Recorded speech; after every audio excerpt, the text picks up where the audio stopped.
Assalamualaikum warahmatullahi wabarakatuh.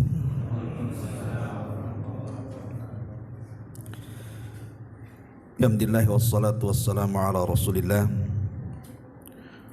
wa ala alihi wa sahbihi wa mawalah wa la hawla wa la quwwata illa billahi wa ba'du. Alhamdulillah, di malam ini kita kembali duduk untuk mengkaji tafsir dari Al-Quranul Karim,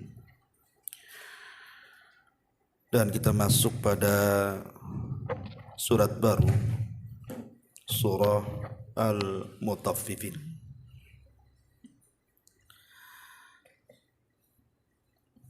Ma'asyiral muslimin yang dimuliakan Allah Subhanahu wa taala,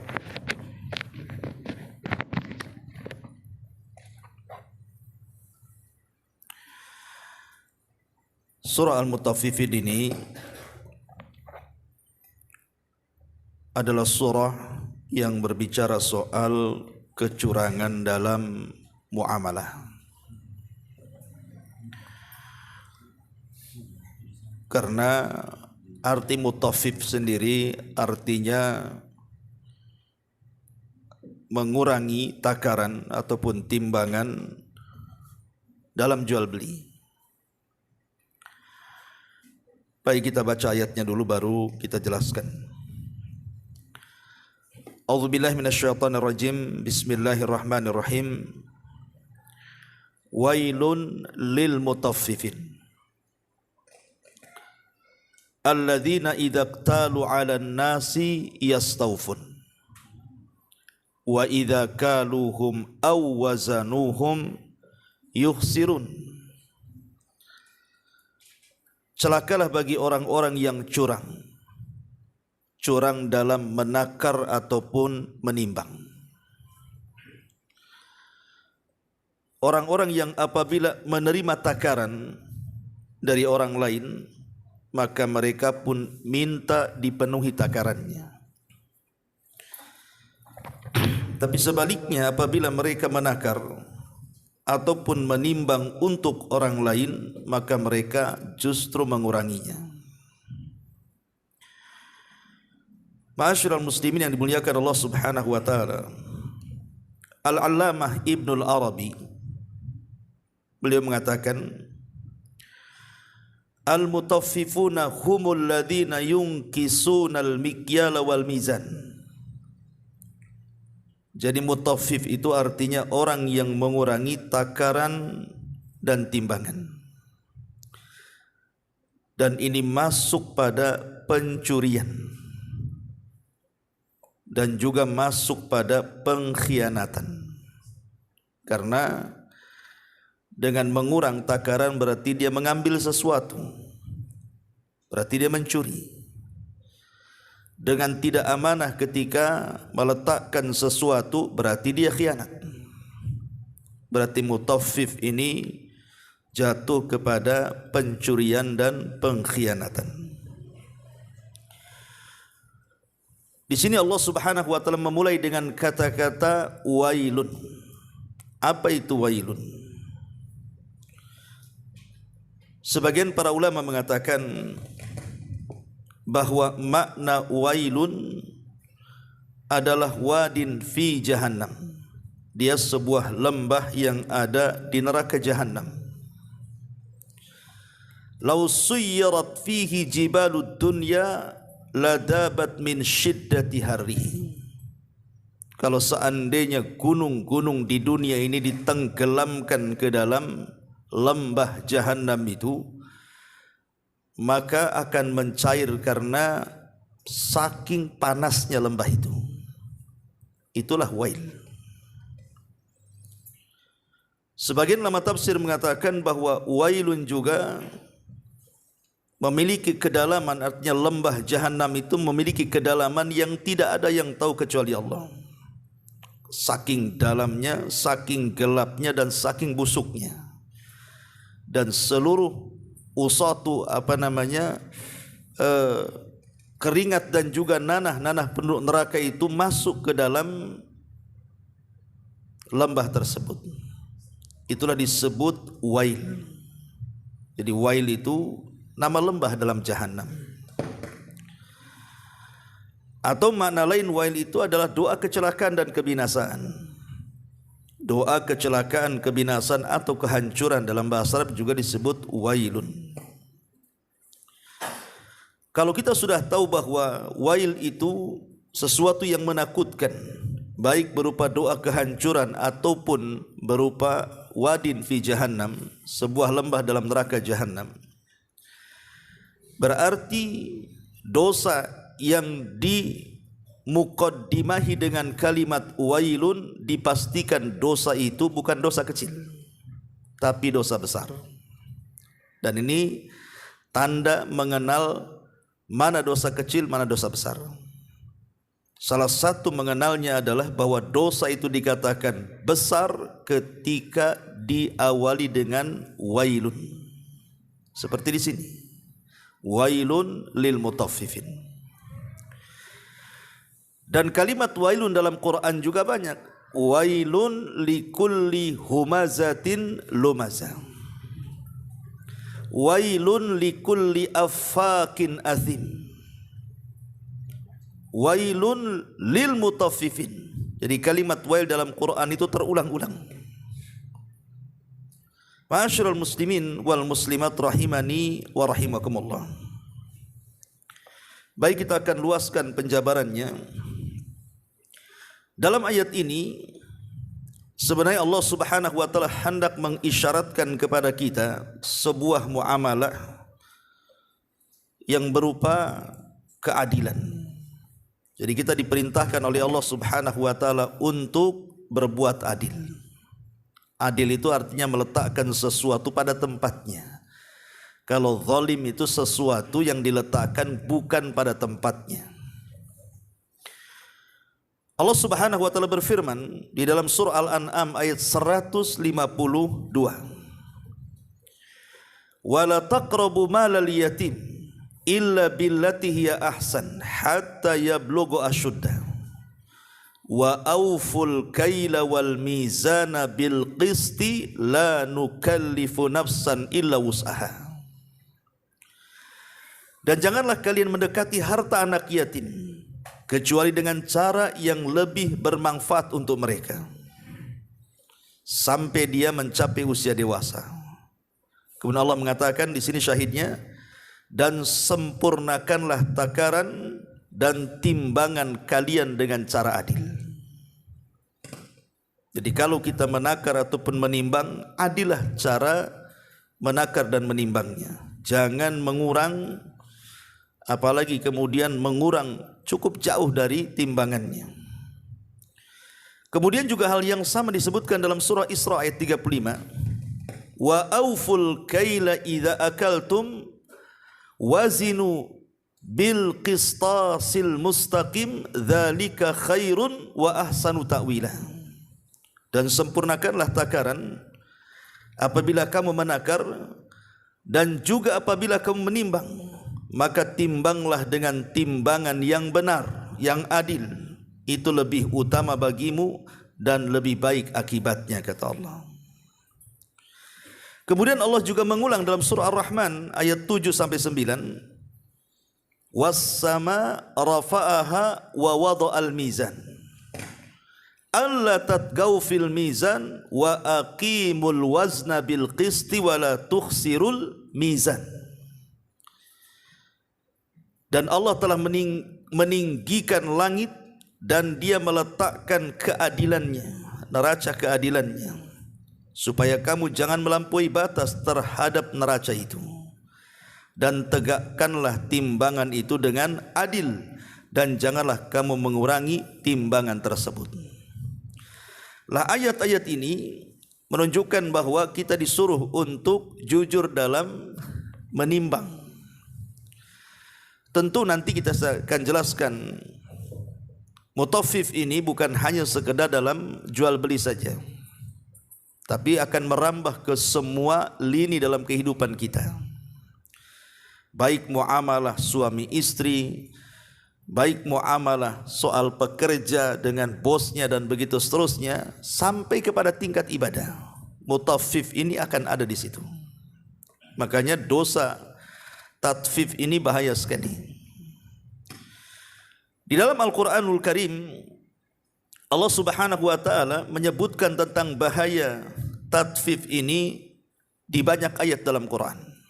Bukan hanya dalam mutaffifin saja yang kita sedang bahas ini.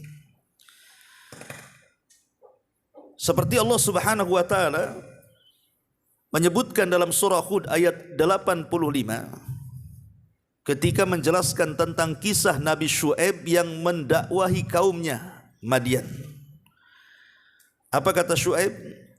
Ya qaumi awful mikyala wal mizana bil qisti wala tabkhasun nasa asya'ahum wala ta'thaw fil ardi mufsidin. Wahai kaumku, sempurnakan takaran dan timbangan kalian dengan cara adil, dan jangan suka merugikan manusia, dan jangan sampai kalian melakukan kerusakan di permukaan bumi.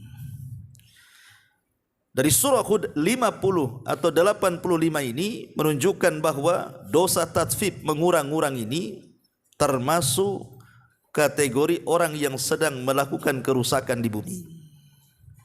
Itu berdasarkan surah Hud ayat 85. Dan dalam surah Ar-Rahman yang tadi kita baca,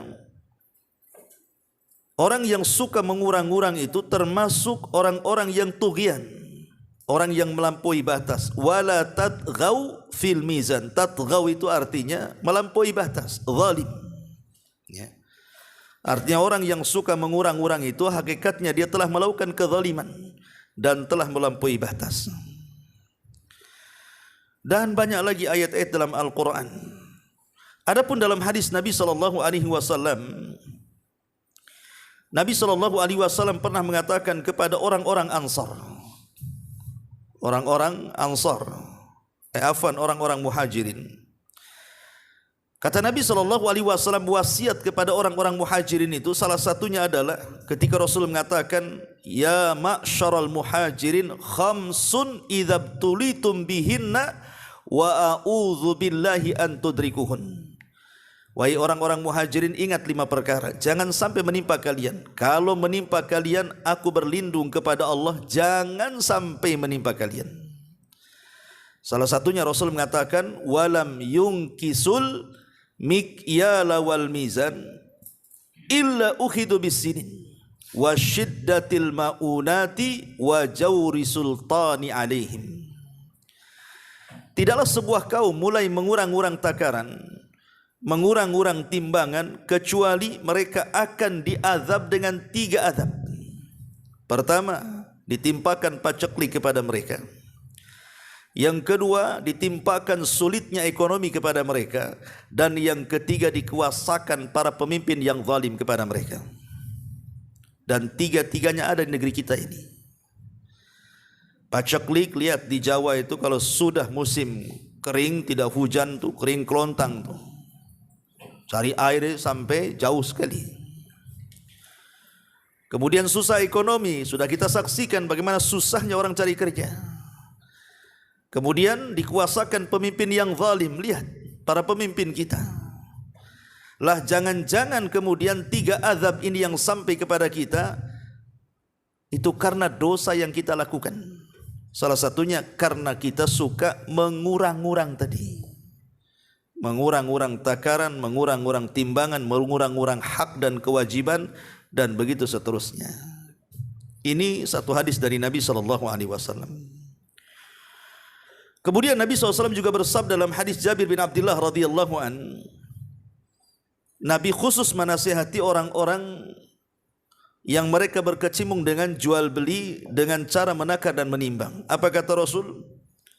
Innakum qad wallaitum amran fihi halakatil umamus sabiqatu qablakum.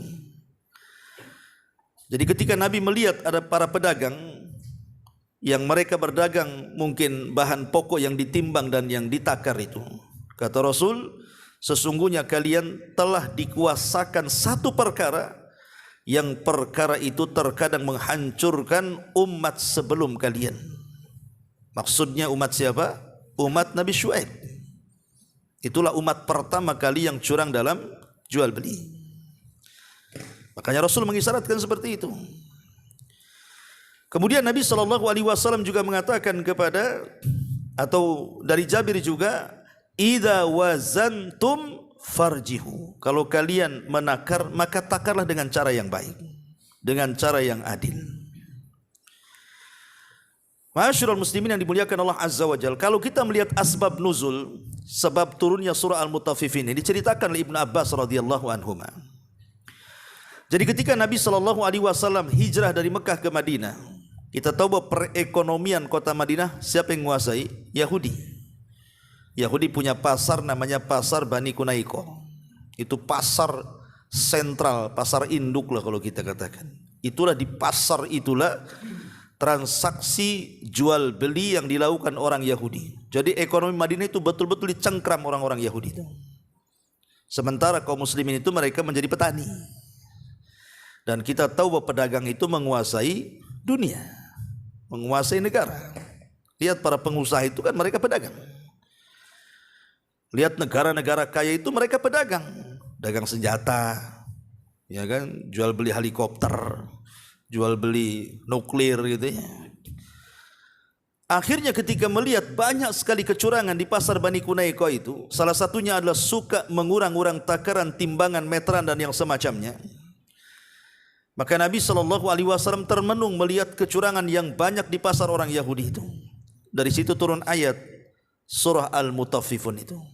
Wailun lil mutaffifin. Alladzina idza iktalu 'alan nas yastawfun wa idza kaluhum aw wazanuhum yuhsirun.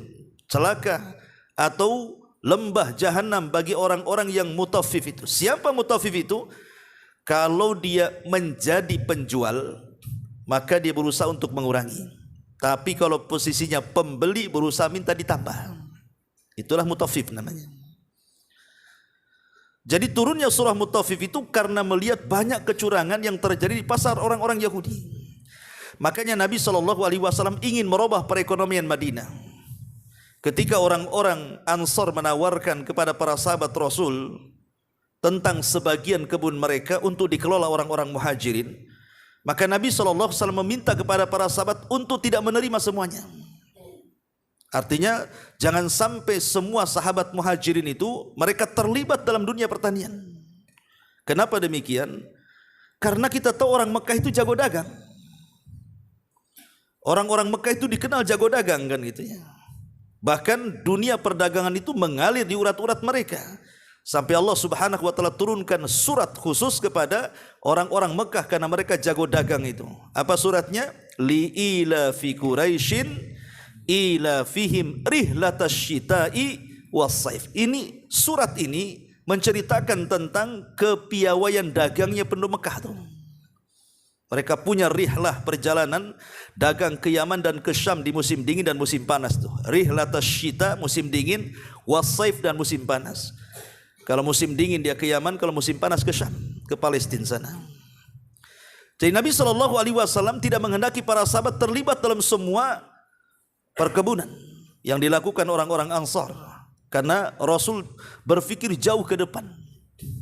Kalau semua terlibat dalam perkebunan, ekonomi dipegang Yahudi. Makanya Rasul meminta orang-orang yang jago dagang itu jangan terlibat dalam dunia perkebunan, dunia pertanian. Betul, akhirnya Nabi SAW merencanakan sesuatu, membuat pasar di samping pasarnya Bani Kunaiko. Ketika Rasul membuat pasar, sempat diobrak-abrik pasarnya tuh oleh orang-orang Yahudi. Tapi Nabi SAW tidak pernah putus asa. Dia betul-betul buat lagi pasarnya di samping persis pasarnya orang Yahudi. Kemudian Nabi SAW membuat aturan-aturan Islam di situ yang memudahkan bagi para pedagang dan yang memudahkan bagi para pembeli. Tidak ada curang-curang di situ. Bahkan Rasul melarang tidak boleh mengambil upah sewa. Siapapun yang datang duluan, maka dialah dapat setannya di situ. Kalau kita kan tidak, di pasar sudah ada setannya masing-masing kan. Di zaman Rasul siapa duluan di situ, ya dia dapat tuh. Kalau kita yang pagi-pagi di situ di tempat orang diusir antum. Kalau zaman sekarang bahkan dikutip bayaran lagi. Ya. Zaman Rasul tidak. Kemudian Nabi SAW menasihatkan para sahabatnya, rahimallahu rajulan samhan idza ba'a wa samhan idza ishtara. Semoga Allah merahmati seseorang yang mereka memudahkan cara membeli dan cara menjual. Jadi Rasul meminta agar semua dimudahkan. Dan Nabi SAW minta supaya takaran dan timbangan itu dilebihkan, bukan dikurangi. Jadi kalau seandainya di pasar Yahudi itu beli gandum 1 gantang kemudian dikurang, kalau di pasarnya kaum muslimin itu beli gandum 1 gantang malah dilebihkan. Lama-lama pelanggan kaburlah kan begitu. Satu persatu, bahkan orang Yahudi pun akhirnya membeli di pasar kaum muslimin. Ma'asyiral muslimin yang dimuliakan Allah Subhanahu wa taala. Sering saya katakan kepada antum ikhwan, kenapa tatfif ini sampai diancam sedemikian rupa dengan lembah yang ada dalam jahanam coba.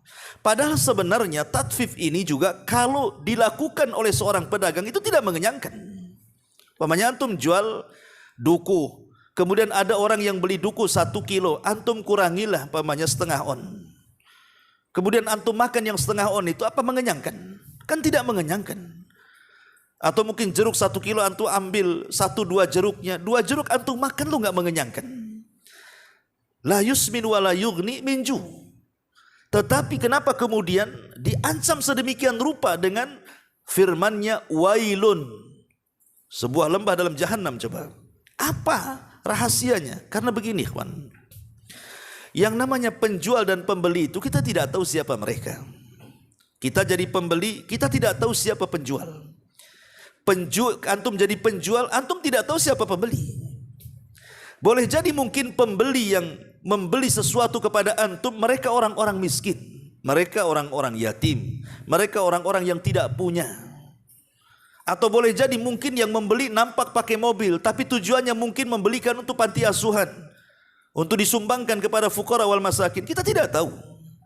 Ya, tiba-tiba kita curangi. Maka hakikatnya ketika mencurangi dalam jual beli itu, Anda sedang memakan harta anak yatim, Anda sedang memakan harta fakir miskin, Anda sedang memakan harta orang lain dengan cara batil.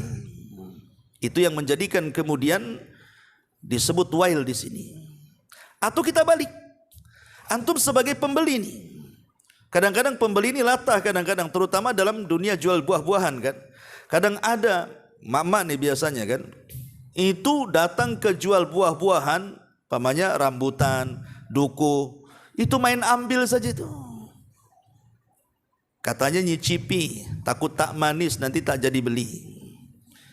Itu yang dicicipi itu kadang-kadang bukan 1-2 kan, sampai kenyang pula dia cicipi di situ. Anda sedang beli tengah rampok sebenarnya.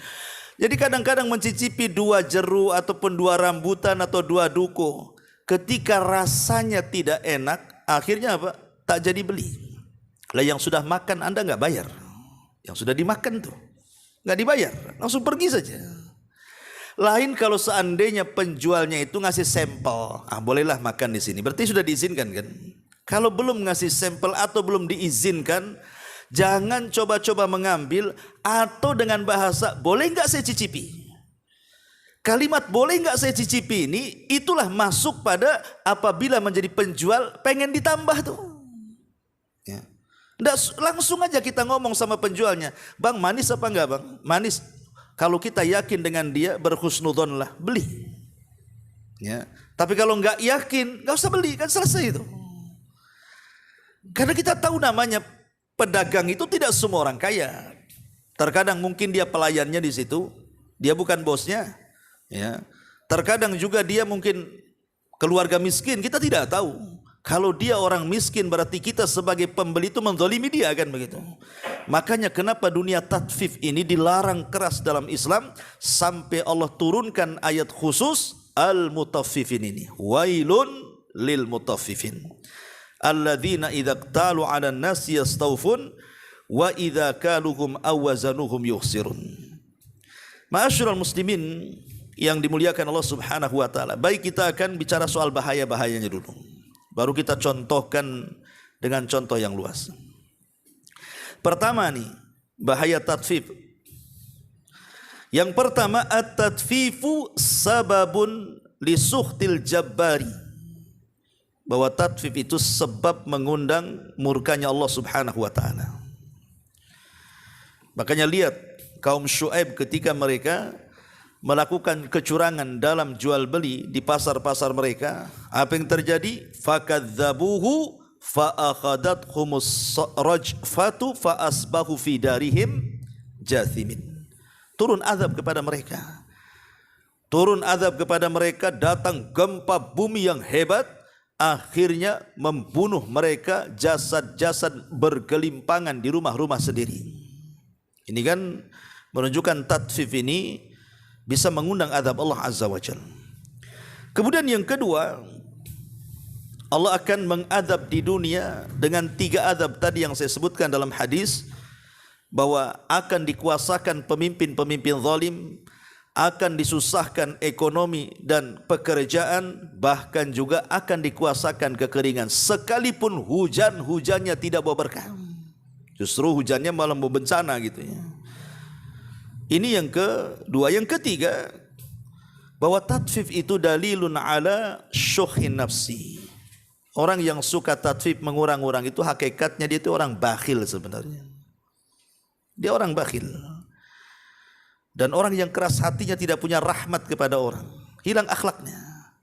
Ya kan, orang yang suka ngurang-ngurang itu sebenarnya nggak punya rahmat dalam hatinya kan, nggak punya akhlak dia. Itulah kebakhilan dia.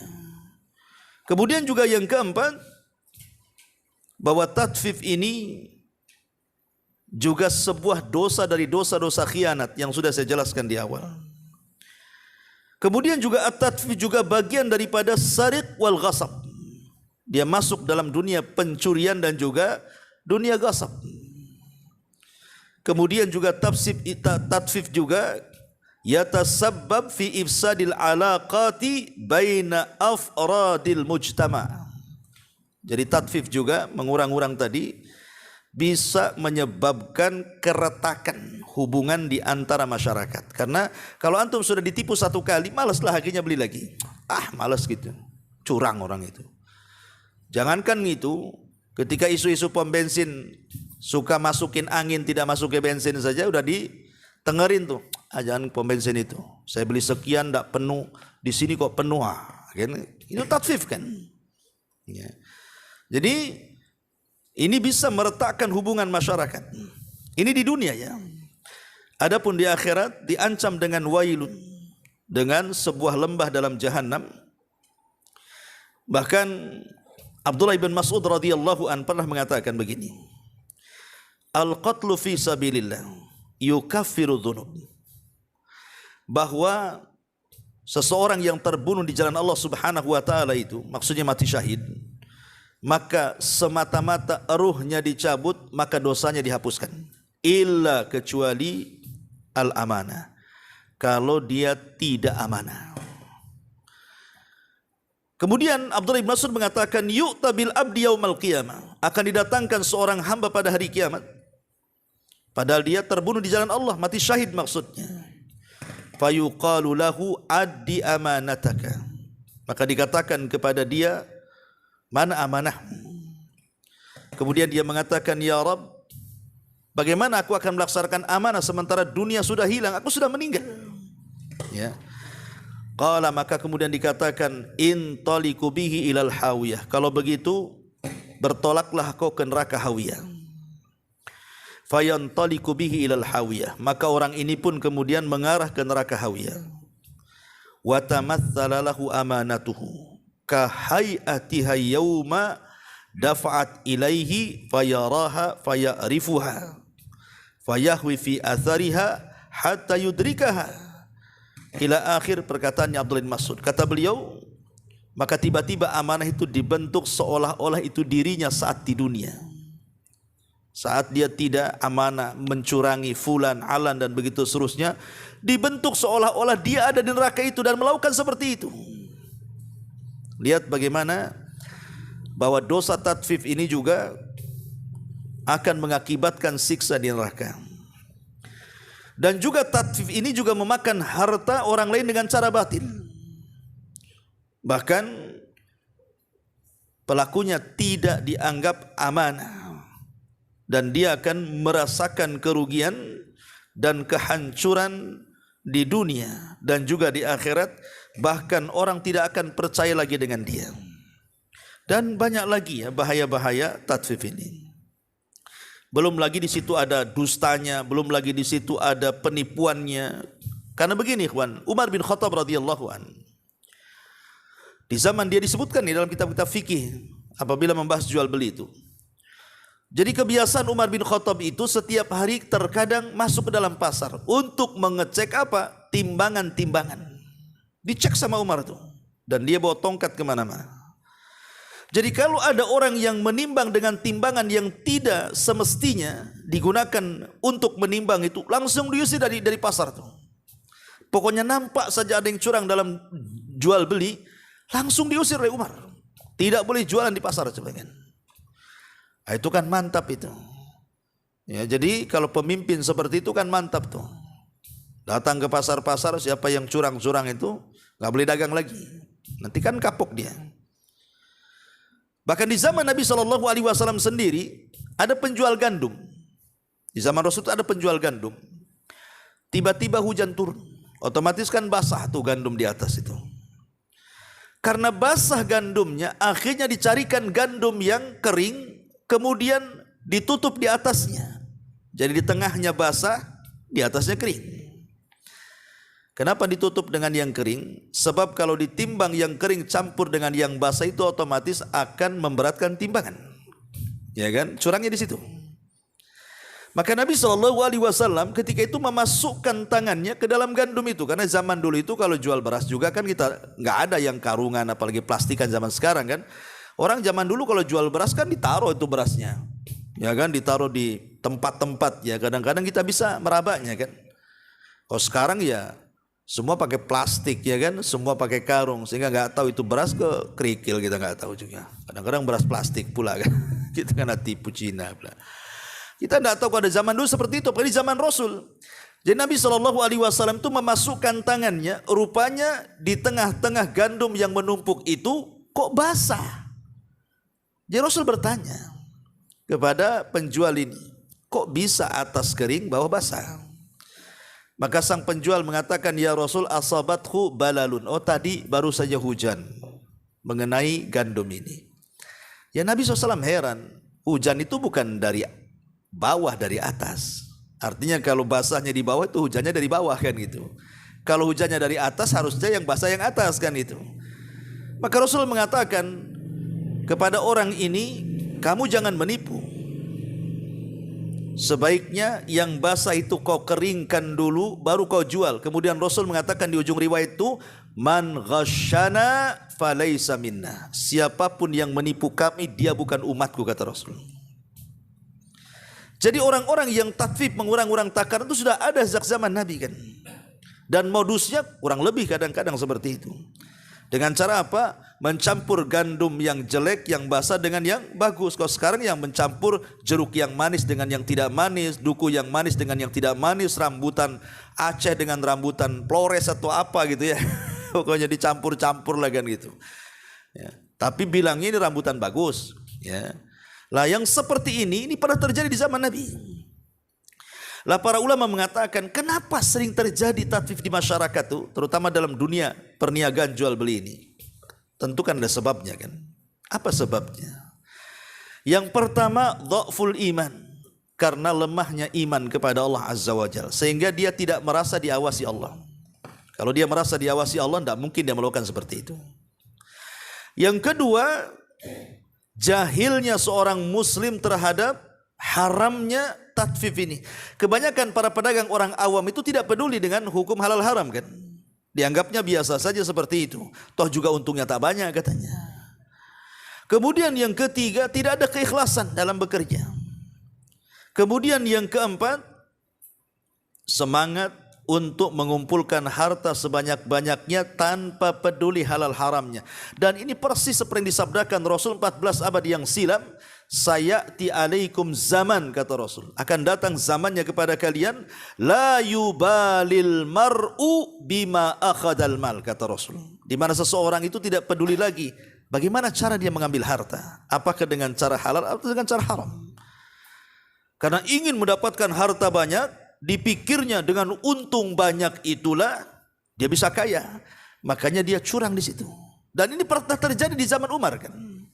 Ketika Umar malam-malam kemudian menginfeksi terus keliling kepada kaumnya. Rupanya di zaman Umar itu kan setiap orang-orang yang di luar daerah yang datang ke ibu kota mencari maisha itu samalah kalau kita ini orang-orang daerah datang ke Jakarta gitu ya untuk mencari pekerjaan. Oleh Umar bin Khattab itu disediakan tempat. Itu baiknya Umar itu. Jadi orang yang tidak punya rumah yang hendak mengadu nasib di ibu kota itu disediakan tenda-tenda banyak sekali dari mana-mana. Jadi mereka tinggal di situ. Tetapi dapat jatah lampu. Jadi jam sekian dan jam sekian harus dipadamkan tuh dari pemerintah masalahnya. Sehingga Umar itu untuk kemudian malam-malam belusuan mencari tahu tentang rakyatnya, rupanya semua tenda padam, ada pula satu tenda masih menyala. Heran, kenapa tenda itu masih menyala? Harusnya sudah dipadamkan, di jam berapa ini? Maka Umar mendekati tenda itu. Rupanya dalam tenda itu ada percakapan seorang ibu dan anak putrinya. Umar mendengar di balik tenda itu, di mana ibu ini mengatakan kepada putrinya, nak, besok kita akan jualan air susu. Bagaimana kalau kita campur air susu itu dengan air mineral supaya banyak untungnya? Lihat, namanya modus kecurangan dagang sejak zaman dulu sampai sekarang ya kurang lebih saja campur-campur kan. Campur bensin dengan air, kan gitu. Pertalit dengan bensin, kan gitu. Macam-macam dicampur-campur lah pokoknya kan. Kemudian ibu ini mengatakan supaya banyak untungnya. Nah, lihat, supaya banyak untungnya. Dikiranya curang itu membawa keuntungan besar. Tapi karena anak gadisnya anak soleha, dia nasihati ibunya dan mengatakan, Bu, bukankah Amirul Mukminin Umar melarang curang dalam dagang? Kata ibunya, kan Amirul Mukminin tidak tahu. Dia nggak tahu Amirul Mukminin ada di balik tenda tuh. Ya, kata putrinya, memang dia tidak tahu. Tapi Amirul Mukminin itu punya Rabb, punya Allah. Dan Rabbnya Amirul Mukminin juga Rabbnya kita. Pasti tahu. Langsung masuk ke dada Umar tuh. Dan takjub dengan wanita soleha tadi. Artinya di zaman Umar itu namanya kejujuran itu sudah langka. Itu di zaman Umar loh ya. Kejujuran itu sudah langka, apalagi zaman sekarang tuh. Sampai melihat kejujuran seorang wanita itu tergerak Umar pulang. Dikumpulkan semua anak laki-lakinya. Kemudian mengatakan kepada anak laki-lakinya, siapa di antara kalian yang siap menikah katanya. Maka bangkitlah Qasim ibnu Umar dan mengatakan, saya wahai abi. Kalau begitu ikut besok. Diajaklah Qasim ibnu Umar melamar gadis dalam tenda itu. Apa enggak terperanjat itu ibunya dan mengatakan, ya Amirul Mukminin, aku enggak jadi campur air susu. Disangka mau ditangkap tuh. Disangka mau ditangkap. Kata Umar, tidak, aku tidak akan menangkapmu. Aku tertarik dengan anak gadismu. Kulamar anak gadismu untuk anak laki-lakiku. Qasim ibnu Umar. Nikah akhirnya. Dari pernikahan di Qasim ibnu Umar dengan wanita soleha yang jujur tadi, Allah berikan keturunan seorang wanita namanya Laila. Dari perut Laila inilah lahir seorang pemimpin yang adil dunia, Umar bin Abdul Aziz. Lihat bahwa keberkahan dalam hidup itu melahirkan keturunan yang saleh. Taib masyarul muslimin yang dimuliakan Allah Azza wa Jalla. Jadi kenapa sampai terjadi tatfif? Salah satunya tadi karena terbayang ingin kaya. Kemudian yang kelima, ada mutatbikil ahkam. Karena tidak mempraktikkan hukum-hukum dalam Islam ini. Kebanyakan di pasar-pasar itu sudah nggak peduli. Harusnya seorang pedagang itu sebelum jadi pedagang pelajari dulu kan hukum jual beli itu. Baru dia dagang. Sekarang terbalik, dagang dulu, udah kaya baru ngaji. Udah banyak makan harta orang baru cari hukumnya. Halal ke haram ini katanya. Ya. Kemudian yang nomor 6, muraqabatu asdiqa'is su'i, murafaqatu asdiqa'is su, karena ya teman-temannya ya curang ya ikut curang akhirnya. Itu penyebabnya karena teman-teman yang curang. Si Anu aja curang, masa saya nggak bisa katanya. Akhirnya ikut temannya. Kemudian juga yang nomor 7, tarbiyatu ghaira as-salimah. Tarbiyah yang tidak baik kepada keturunan kita. Ketika bapaknya seorang Pedagang curang malah diajarkan pula kecurangannya kepada anak-anaknya. Akhirnya ya keluarga curang lah. Dan yang lebih parah lagi, adamur ridha birizkillah wa adamul qanaah. Karena belum merasa ridha dengan rizki Allah dan belum menerima pemberian Allah. Sebenarnya ikhwan, kalau kita ini mau ridha dengan pemberian Allah, daganglah dengan cara jujur. Ya. Toh juga mau curang bagaimanapun, rizki kita sudah dicatat loh di Lauhil Mahfud. Kalau memang dapatnya sekian, Anda mau curang pun tetap dapat sekian. Apa yang mau dicurangkan sebenarnya? Anda maling, Anda mau jual beli dengan cara halal, toh di Lauhil Mahfud loh sudah dicatat. Bahkan ketika kita dalam janin perut ibu kita saja, malaikat sudah dicatat rizki kamu sekian. Udah ada jatahnya. Lah kalau semua rizki sudah dijatah, lalu buat apa kemudian curang? Seperti yang terjadi kepada seorang pengemis yang datang kepada Amirul Mukminin Ali radhiyallahu an. Kemudian Ali menjanjikan akan memberikan uang 400 dirham. Tunggu ya, saya punya uang 400 dirham, saya akan ambil. Akhirnya Ali masuk ke rumah, dicari-cari, lupa dia letak atau di mana 400 dirham itu. Akhirnya sang pengemis ini merasa jangan-jangan Ali ini hanya ngomong aja nih. Jengkel dia, pergi, sebelum pergi dicuri pula pelana kudanya Ali itu. Setelah jauh mencuri pelana kuda, rupanya yang 400 dirham itu ketemu. Kemudian dia keluar, rupanya sang pengemis sudah enggak ada. Yang ada pembantunya melapor kepada Ali dan mengatakan, wahai Amirul Mukminin, wahai Tuan, pelana kuda kita dicuri orang, katanya. Kata Ali radhiyallahu anhu, ya sudah, saya punya uang 400 dirham. Tadinya saya akan kasih pengemis, cuman dia pergi masalahnya. Nih ambil 400, kau cari pelana baru di pasar, katanya. Berangkat pembantunya Ali ingin membeli pelana yang dicuri itu. Rupanya sampai di pasar ada orang jual pelana. Akhirnya ditawar-tawar dapat juga 400 itu. Pulang dia. Ketika dia menghadap Ali radhiyallahu anhu mengatakan, ya Amirul Mukminin, ya Tuan, ini pelana sudah saya dapat, harganya 400. Ali bingung, ini kan pelana kita, katanya. Kau enggak dengar ya ciri-cirinya? Ini pelana kita ini. Coba sifatkan siapa penjualnya. Akhirnya dia mengatakan penjualnya begini. Lah itu kan pengemis tadi, katanya. Kemudian Ali radhiyallahu tiba-tiba bertakbir dan mengatakan Allahu Akbar, kata Ali.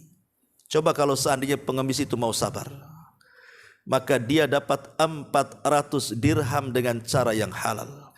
Tapi karena dia tidak sabar, dia mendapatkan 400 dengan cara haram. Sama-sama 400, ya kan? Yang satu halal, yang satu haram, kan?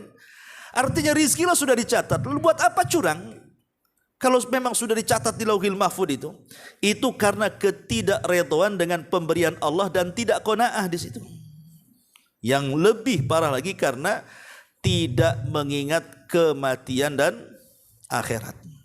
Makanya para ulama salaf itu, ikhwan, kalau mereka melihat timbangan, antum tahu timbangan itu, selalu menangis. Ada sebagian para ulama salaf itu kalau melihat timbangan atau takaran itu menangis. Apa sebabnya? Karena dia teringat dengan timbangan kelak pada hari kiamat dan takaran pada hari kiamat, bahwa siapapun yang mengurangi timbangan di dunia, maka dia akan kurang timbangannya di akhirat. Siapapun yang mengurangi takarannya di dunia, maka dia akan dikurang takaran di akhirat. Karena kita ini akan mati, dan setelah mati kita akan dibangkitkan. Dan setelah dibangkitkan kita akan dihisab, dan setelah dihisab kita akan diletakkan timbangan di situ. Jadi para ulama salaf kalau melihat timbangan diingatkan dengan akhirat tuh. Harusnya yang hari-hari nampak timbangan, Anda sebagai penjual yang menggunakan timbangan dan takaran tuh, harusnya kan hari-hari dilihatkan timbangan tuh. Harusnya lebih terpikir lagi bahwa di akhirat ini akan ada timbangan yang seperti ini. Berarti orang yang curang dalam menakar dan menimbang itu karena dia tidak pernah mengingat akhirat, bahwa di akhirat ada timbangan sebagaimana kita menimbang di dunia. Kalau kita kurang, maka kurang juga kebaikannya. Kalau kita berbuat baik, maka kita juga akan berat timbangannya. Ma'asyiral muslimin yang dimuliakan Allah Azza wa Jalla. Makanya Nabi SAW ketika tadi saya jelaskan aturan di pasar kaum muslimin yang akhirnya 2 tahun Nabi SAW membuat pasar langsung kolab pasarnya Yahudi, bayangkan. 2 tahun, antum baca sejarah, ya. 2 tahun Rasul membuat pasar, kolab pasarnya Bani Quraikha tuh. Langsung pasar dikuasai oleh kaum muslimin satu kota Madinah. Ya, karena Nabi SAW mengajarkan bukan hanya sekedar jual beli, tapi di balik jual beli itu ada jual beli dengan Allah Subhanahu wa taala. Di mana jual beli dengan Allah itu tidak akan rugi. Kalau jual beli dengan manusia kadang-kala untung, kadang-kala rugi. Tapi jual beli dengan Allah tidak pernah ada ruginya. Dengan cara apa? Kalau antum pamannya jadi penjual, pamannya antum jual kain nih 1 meter, antum tambah pamannya 1 senti. Ini pembeli tidak tahu kalau antum tambah 1 senti. Berarti antum sedang sedekah sir, sedekah yang tidak ada yang tahu kecuali antum dengan Allah. Dan Rasul mengatakan sedekah sir tutfi'u ghadab Rabb, bahwa sedekah yang disembunyikan itu bisa memadamkan kemurkaan Allah. Dan Rasul mengatakan manaqasa min malis sadaqah, tidak mungkin berkurang harta yang disedekahkan, justru akan mendatangkan keuntungan. Itu yang tidak dipahami para pedagang sebenarnya. Kalau dia mau sedekah walaupun sedikit dan tidak ada yang tahu kecuali dia dengan Allah, hakikatnya mau berkah tuh dagangannya tuh. Kalau semua para pedagang yakin dengan seperti ini, oh berkah tuh pasar itu. Tapi pasar di zaman sekarang ya tahulah antum, karena antum juga korban atau antum juga pelaku, Allahu a'lam. Yang jelas memang seperti itu memang pasar kaum muslimin di zaman sekarang. Ma'asyiral muslimin yang dimuliakan Allah Subhanahu wa taala. Lah masalahnya ikhwan. Contoh-contoh tatfif ini kan banyak dalam jual beli. Contoh umpamanya di masyarakatnya. Ada orang membeli emas ke toko emas. Anggaplah beli kalung atau beli gelang atau beli cincin sekian gram. Cash, kasih duit, pulang dia. Qadarullah kemudian sampai di rumah, tiba-tiba ada musibah yang membutuhkan uang. Akhirnya terpaksalah kemudian emas itu dijual lagi pada hari yang sama ke toko yang sama. Apa yang terjadi? Kata penjaga toko, oh beda harga jual dengan harga beli. Kurang ajar enggak tahu. Itulah tatfif namanya. Oh, hari itu juga dia beli emas, hari itu juga dijual ke toko emas yang sama. Apa kata penjualnya? Harga jual dengan harga beli beda. Ya kalau bedanya hanya sedikit saja, ini bedanya kadang-kadang langit bumi, kawan. Ini tatfif namanya. Ini banyak terjadi seperti ini. Ya kan, banyak kan terjadi seperti ini. Ya juga bukan jual beli emas saja. Umpamanya antum dealer motor, baru beli motor cash, tiba-tiba dijual ke antum lagi harganya lebih murah. Apakah tatfif itu? Kecuali kalau udah pakai lama kan gitu ya. Ini contoh dalam jual beli. Ya. Kalau yang curang-curang itu antum sudah di YouTube lah nampak kan itu ya. Itu yang mengurang takaran, mengurang timbangan, mengurang meteran, curang-curang itu sudah ma'ruf di masyarakat kan. Bahkan saya masih kecil-kecil itu saya lihat di pasar-pasar itu banyak diganjal tuh sama kardus tuh biasanya timbangannya itu. Nah sekarang ini terkadang timbangan bukan timbangan kayak orang dulu, tapi sekarang sudah timbangannya sudah elektrik kan. Taruh keluar angkanya. Saya pernah lihat beli buah itu, ini masih jalan tuh angka nih, belum pas gitu ya, udah diambil pas 1 kilo bang katanya. Kita diam aja kan itu. Ini kan terjadi seperti ini, ya. Atau kadang-kadang dia kurang nih, mungkin kurang berapa gitu kan. Itu kadang-kadang main digenapkan aja harganya tuh. Kalau yang digenapkan timbangannya mantep, ini enggak, harganya yang digenapkan sementara barangnya itu tidak genap. Ini tatfif namanya. Jadi banyak di masyarakat yang seperti itu dalam jual beli. Dan ikhwatu fillah muliakan Allah Azza wa Jalla, tatfif ini sekali lagi bukan hanya mencakup jual beli saja, tapi juga mencakup ke masalah ibadah dan muamalah. Contoh masalah ibadah. Ya. Terkadang kalau kita ini membeli sesuatu untuk kebutuhan kita nih, terkadang kita tidak terpikirkan berapapun kalau antum memerlukan sesuatu, butuh dengan sesuatu, barang sesuatu, pasti main beli. Ada orang-orang yang seperti itu. Pokoknya kalau sudah punya keinginan ingin beli ini, main beli. Enggak peduli mau uang berapa saja. Itu karena kepentingan pribadi. Tapi coba kalau kepentingan Allah Subhanahu wa taala, bersedekah umpamanya. Terkadang kita mikir ketika bersedekah itu kan. Terkadang ada barang-barang disedekahkan itu yang kita saja tidak mau pakai, orang lain pula suruh pakai. Namanya ada orang yang menginfakkan pakaian lah. Pakaian ini sudah buruk-buruk, ya, sudah tidak layak pakai sebenarnya. Diinfakkan dia yang seandainya dia suruh pakai pun tak mau. Nah, ini kan tatfif namanya. Lah kalau urusan pribadi makan makan-makannya ke restoran manapun, berapa bang? 1,5 juta, main bayar. Kenapa? Ini mantap makannya, bisa diulang, bisa ini enaknya. Ketika ada orang yang betul-betul berhajat, mungkin tetangga kekurangan butuh makan, ya kadang-kadang kasih aja lah 1 bungkus nasi padang, cukup lah tuh katanya. Ini kan sebenarnya kan masuk juga pada dunia tatfif seperti ini. Ya. Ataupun umpamanya solatnya. Terkadang kalau seseorang itu menghadap mungkin pejabat tertentu di negeri kita kan, entah bupati, entah wali kota, mungkin entah menteri, entah apa, yang di situ ada wartawan atau kadang-kadang kita ini kalau menghadap mereka itu ya tak mungkin juga pakai asal-asalan ya kawan. Pasti pakaian yang bagus, apalagi disorot kamera pasti ngomongnya juga hati-hati kan itu ya. Gayanya santun, pokoknya betul-betul dibuat pencitraan lah antum di hadapan pejabat itu.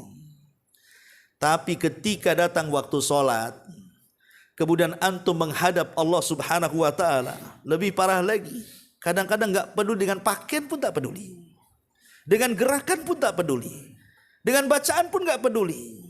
Main cepat aja kayak ayam lapar dikasih beras. Nah ini kan tatfif namanya kan.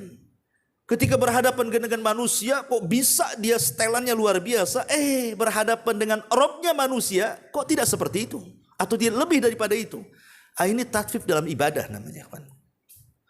Atau namanya contoh yang lain yang mudah puasa.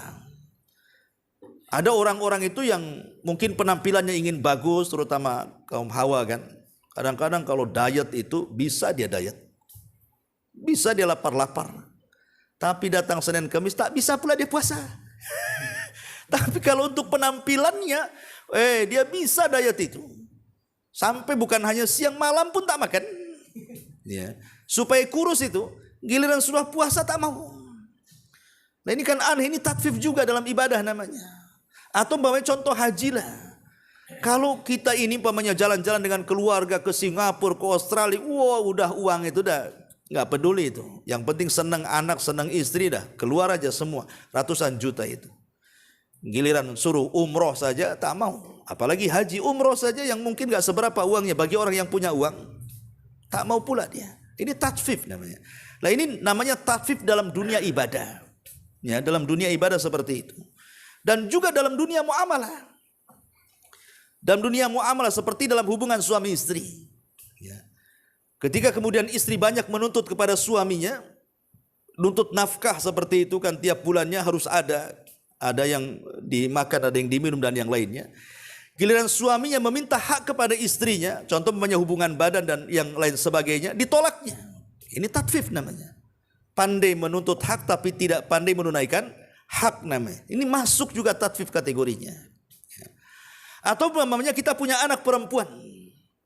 Umpamanya kita punya anak perempuan, dilamar orang.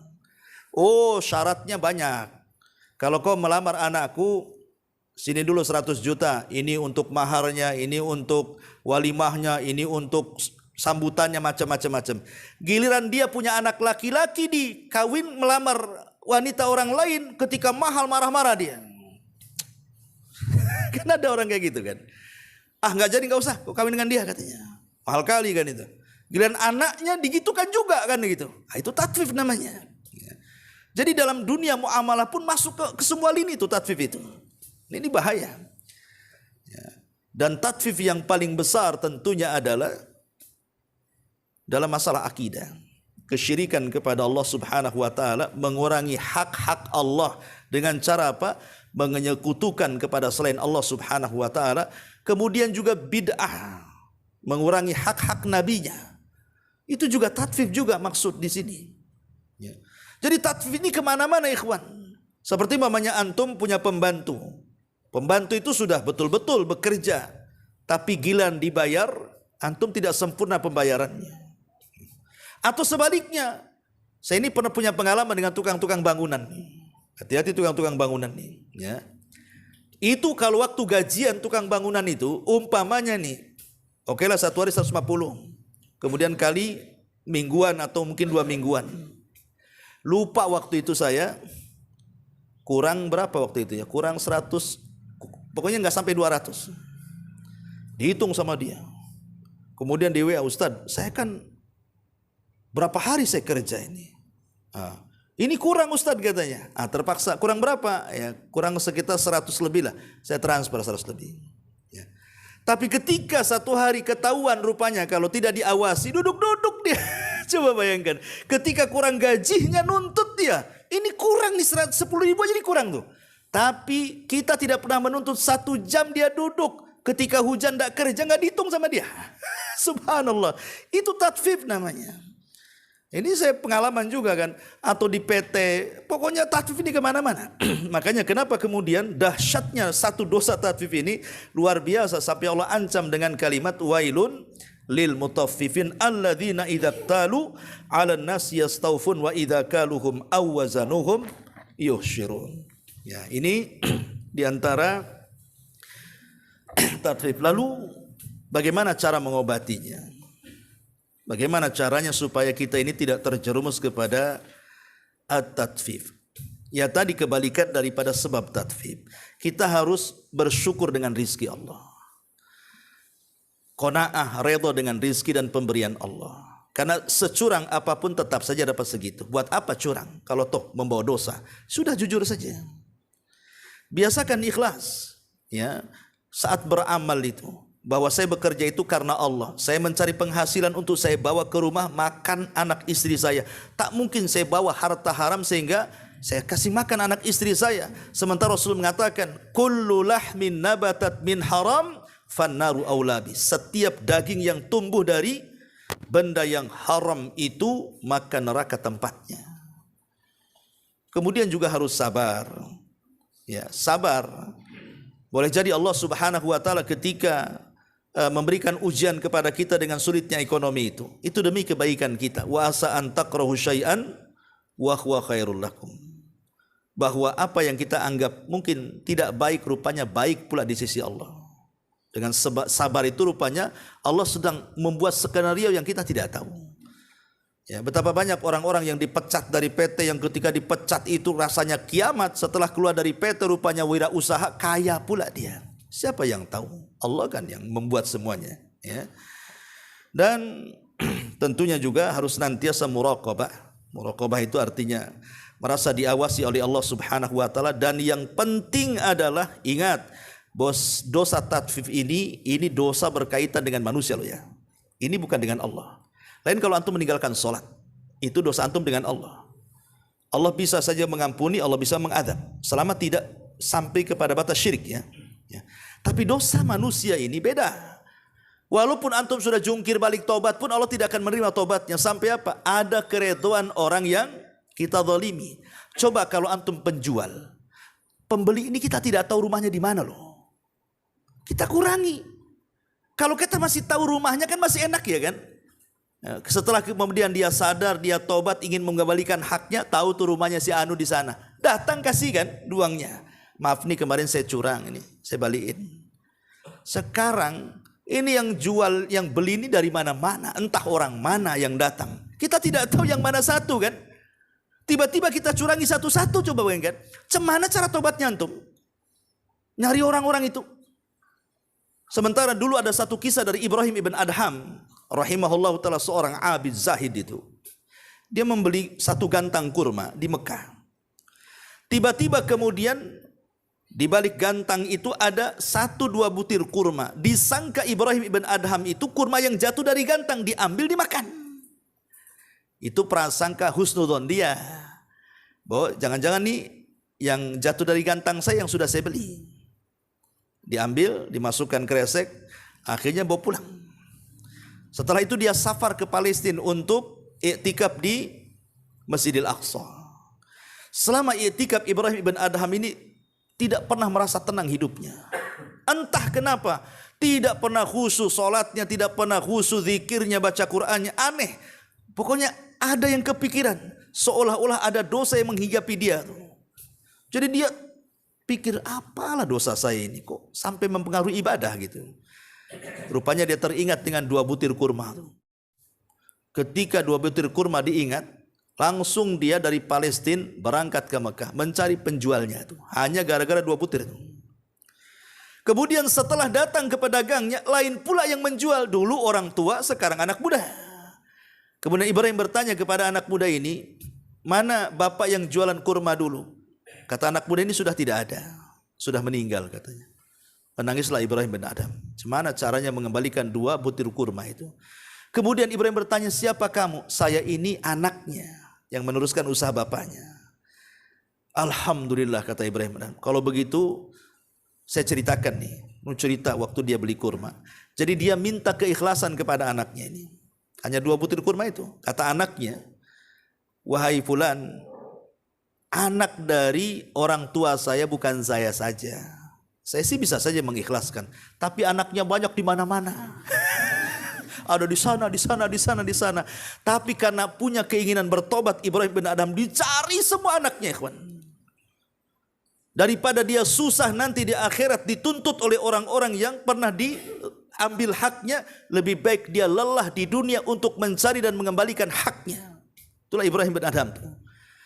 Jadi di sini bahwa cara tobatnya, ingat bahwa kita nanti akan bangkrut pada hari kiamat. Takutnya kalau kita mengambil hak orang lain dengan cara tatfif itu, kita termasuk orang-orang yang masuk dalam sabda Rasul, atadruna mal muflisu hadhil ummah. Tahukah kamu siapa orang bangkrut dari umat ini? Rupanya orang yang membawa pahala banyak di hadapan Allah, di sisi lain juga membawa dosa yang banyak. Maksudnya dosa dengan manusia, mengambil hak orang lain, dan begitu seterusnya.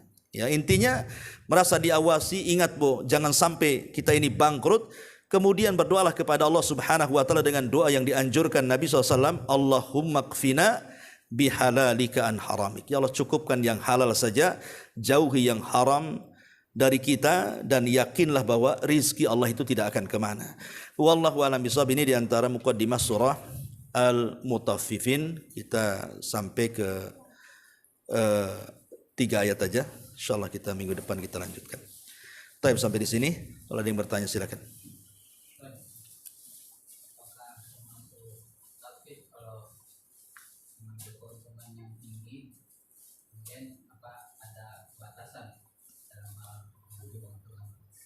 Iya, dalam jual beli mengambil keuntungan tinggi menjadi khilaf para ulama. Ada yang mengatakan melarang, tidak boleh. Tetapi mengambil keuntungan itulah sewajarnya, karena ini ya melampau, bisa mendolimi orang. Tapi sebenarnya para ulama tidak ada masalah selama barangnya laku. Karena dalam jual beli itu beda dengan riba. Ahallallahul bai'a wa harrama riba. Allah haramkan riba, tapi Allah halalkan jual beli. Termasuk mengambil keuntungan yang besar. Ya. Tapi masalahnya siapa yang mau beli kalau untungnya besar? Pemanya harga motor jelek gitu kan, yang harganya 5 juta antum jual 10 juta, ini siapa yang mau beli kan? Kecuali antum tipu di situ. Kalau unsur tipu-tipunya iyalah. Ya. Tapi kalau memang ala kadarnya, orang pun mikir juga lah kalau seandainya mau membeli dengan keuntungan itu. Kecuali tadi antum itu membuat 2 harga. Itu yang jadi khilaf itu ketika antum membuat 2 harga. Antum jual nasi Padang atau nasi Jawa atau nasi apa. Kalau yang beli bawa mobil karena di pinggir jalan kan, antum prank aja lah harganya. Kan itu. Harga 10.000 antum main tarik 300.000. Tapi kalau orang lokal udah tahu harganya. Ya kan? Kasih 10.000 aja. Ini yang jadi khilaf tentang barang yang dijadikan 2 harga. Syekh Albani rahimahullahu taala menganggap itu riba. Menganggap itu riba. Kenapa? Kalau satu barang 2 harga itu, ya, yang satu cash sekian, yang kredit sekian umpamanya kan. Syekh Albani mengatakan, umpamanya saya contohkan ini handphone saya, ya. Saya jual kalau saya cash saya kasih antum 500. Tapi kalau tidak cash saya kasih 1 juta. Otomatis ada lebihan 500 kan. Lah 500 itu dianggap jaminan. Jaminan karena antum mengkredit. Sementara dalam kaidah walaupun hadisnya dhaif tetapi menjadi ijma kesepakatan para ulama, kullu qardin jarron naf'an fahuwa riba. Setiap barang jaminan kalau diambil manfaatnya maka itu bagian daripada riba. Jadi ada yang mengatakan riba seperti Syalbani mengatakan riba. Tapi jumhur ulama mengatakan tidak. Mayoritas para ulama mengatakan tidak. Satu barang dua harga yang kas sekian, kredit sekian, dengan catatan antum jelaskan kepada pembelinya. Ya jelaskan. Ini kalau kredit mau nggak antum segini, mau bayar antum segini. Nah, nanti mana yang dia pilih? Maka jumhur ulama mengatakan tidak ada riba di sini. Intinya masalah khilaf. Nah, tapi yang jelas kalau menurut saya kalau antum punya duit belilah yang cash saja. Nggak usah main kredit karena kredit itu bagian daripada utang piutang. Dan utang piutang ini berat bagi kita kan itu. Kadang hidup kita ini semua pakai hutang piutang.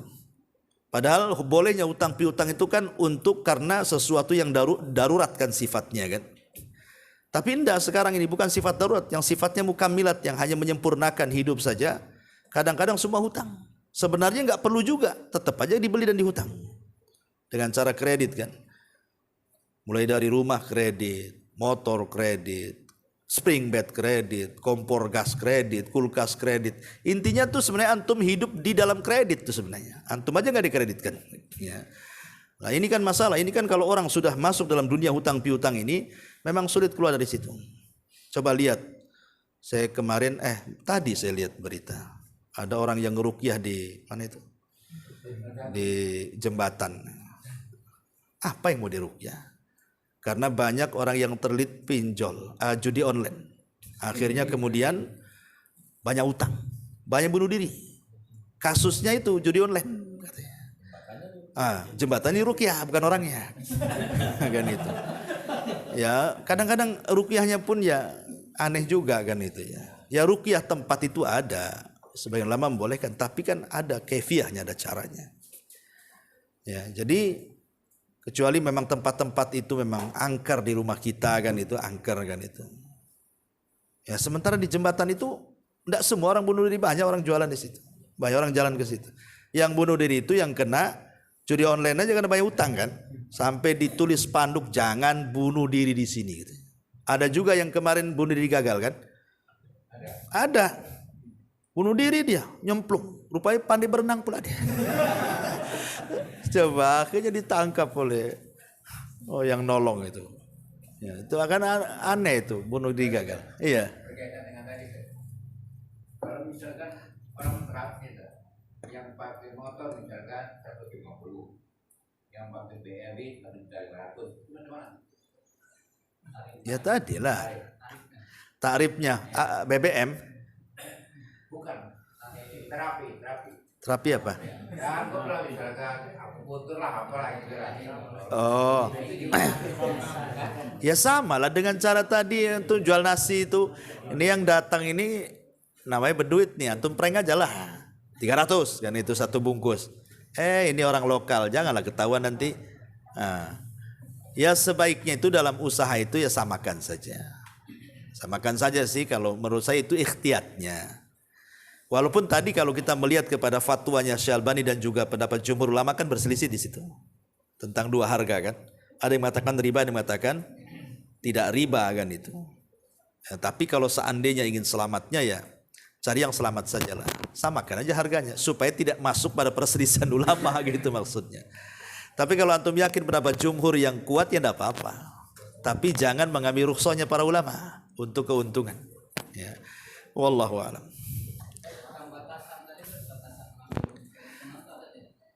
Ada itu dibahas dalam fikih. Ya, batasan-batasan sekian persen itu ada. Ya, tapi boleh juga umpamanya mengambil untung rata-rata di atas pasar nggak apa-apa. Ada berpendapat seperti itu, tapi ada juga yang melarang. Itu masalah khilaf fikih saja. Dan kalau masalah fikih itu kan khilaf wasi ya, maksudnya khilaf yang luas. Kita tidak bisa juga menekan pendapat satu dan menyalahkan pendapat yang lain kalau sudah urusan fikih ini. Wallahu a'lam. Taib, subhanakallah bihamdika, asyhadu an la ilaha illa anta astaghfiruka wa atubu ilaik. Allahu ta'ala alam. Assalamualaikum warahmatullahi wabarakatuh.